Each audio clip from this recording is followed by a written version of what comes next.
Good afternoon, everyone. We are Team B2, and today we are going to have a group reflective presentation on our service. To start with, let's have a brief recap on our service project. Regarding the teaching contents,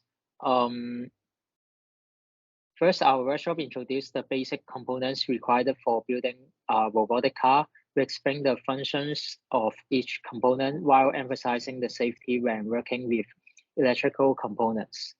We also guide the students in assembling their robotic cars, teaching them how to attach individual components, and we demonstrate the proper wiring and connection to ensure the motors are connected to the controller circuitry. Alongside the hands-on building process, the students were introduced to basic electricity concepts. We discussed closed and open circuits, helping them to understand how electricity flows and the importance of a complete circuit for the robotic car's function. We also taught the students how to code the microbits, and they learned the fundamentals of microbits coding, empowering them to program their cars to perform specific actions and respond to various inputs.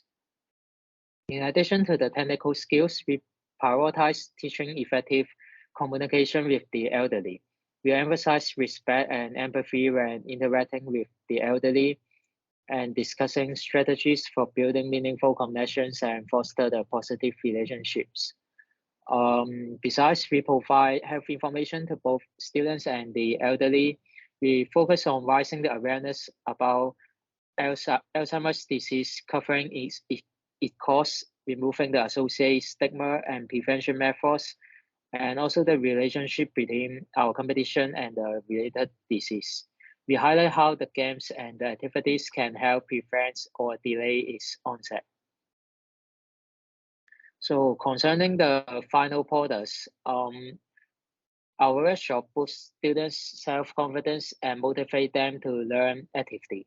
Engaging activities like quizzes, tests, which test their knowledge and foster healthy competition among peers, and also increase their confidence to explore new horizons. Besides, students develop the teamwork and leadership skills during our workshop. As they design and program their robotic cars, they realize the value of effective collaboration within their teams, and they share the ideas and work together to overcome the challenges. Some students took the initiative to guide their team and achieve the remarkable results. Moreover, the students demonstrate outstanding growth in engineering design thinking and problem-solving skills. They embrace challenges by employing an iterative design process involving planning, prototyping, testing, and refining their robotic car designs. This process enhances the problem analysis and development of innovative solutions. Furthermore, our workshop successfully cultivate a deep interest and engagement in STEM fields among our students. The various classroom activities and friendly competitions sparked curiosity and inspired them to explore further in science, technology, engineering, and mathematics. Lastly, our students develop effective communication skills when interacting with the elderly. We emphasize active listening, adapting communication approaches to suit the needs of older individuals, and demonstrate sensitivity towards their unique perspectives and experience. The students show great empathy and understanding, which successfully bridge the generation gap and connect with the elderly.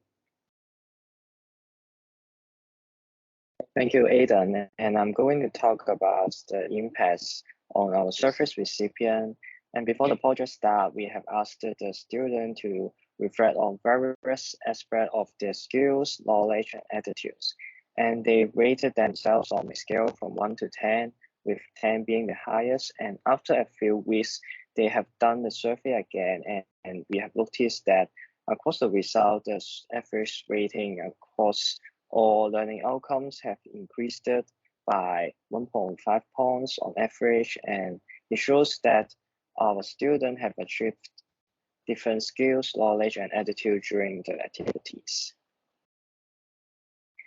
And for skills, and the service recipient have gained hands-on technical skills in building the program and the robotic car, and they have learned effective teamwork, leadership, and conflict resolution, and also creative problem solving from the hands-on activities. And additionally, they have developed communication skills specifically with the elderly.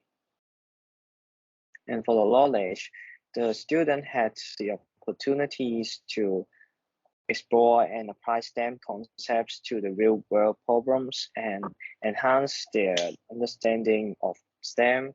And they have also acquired the knowledge of basic electrical concept from building the robotic car controller. And like through the activities such as debugging the car, they have developed scientific thinking skills and critical thinking skills. And for the attitudes, they have built confidence in their abilities and demonstrate enthusiasm for learning on STEM project. And students have developed a deep interest in this subject and have more understanding on the real world. And additionally, they develop empathy and effective communication skills, particularly interaction with elderly. They have learned how to listen actively and understand how to respect the elderly.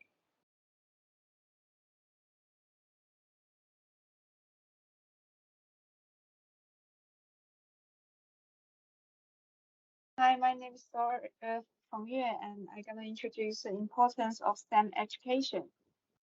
The difference between STEM education and other education is we can educate kids how to collaborate, how to solve real-world problems, how to use multi-subject knowledge, and how to be innovative and creative by hands-on learning. Students are very creative during their lecture. We encourage them to make small changes based on the original car design and adjust the position of pin to adapt better. We can feel their passion and responsibility. One student even told us his grandpa worked as a car engineer, which made him more focused on the robotic car design.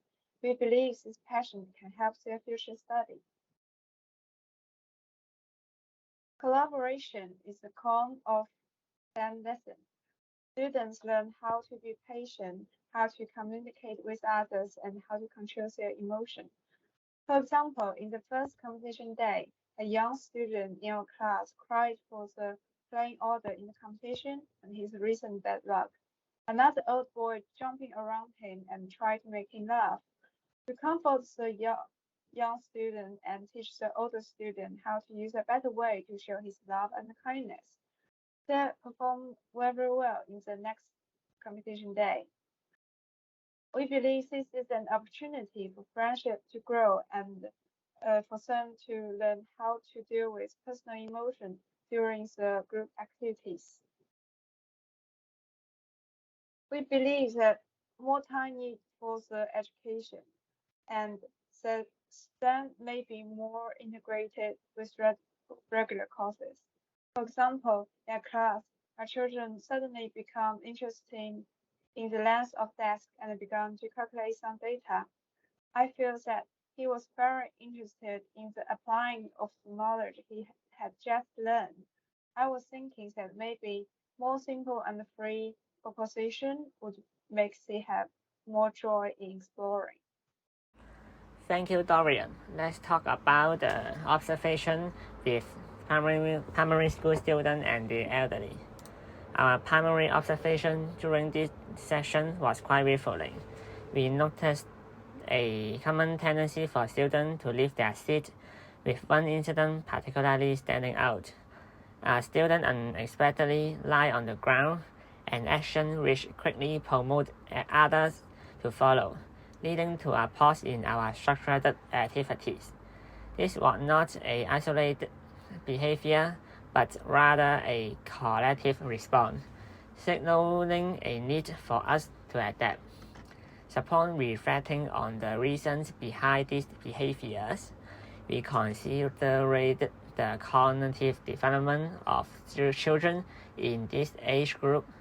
Neuroscientists that have research show us that the ability to focus and control impulse is still very much in development at this stage.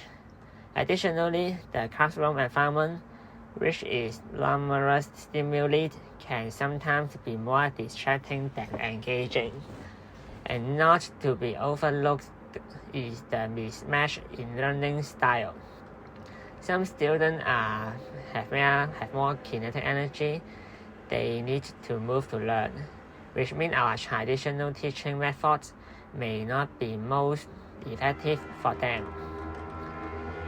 In response to these observations, our team took proactive short-term actions.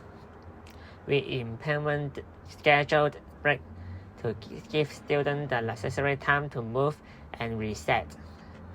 We also introduced interactive elements such as Kahoot, which blend education with playful competition. And when we looked at attention warning, we asked questions with the promise of reward for correct answers. Candy sticker simple incentive that surprisingly refocused attention and reinforced the learning process. But what about long-term solutions? For parents, we recommend providing strategies to reinforce focus at home. Simple, quick educational games can be an excellent way to achieve this. It's also fertile for routines to be established that balance focused activity and physical movement, aiding in managing both energy and concentration. For the government, we suggest advocating for policy that support active learning and the integration of physical activity into standard curricula. Furthermore, there is a clear need for policy that SEN education. It's imperative that our educators are equipped with the necessary resource and training to address the full spectrum of learning needs, which is cognitive, emotional, and physical. And this is the end of our Group B2. Thank you.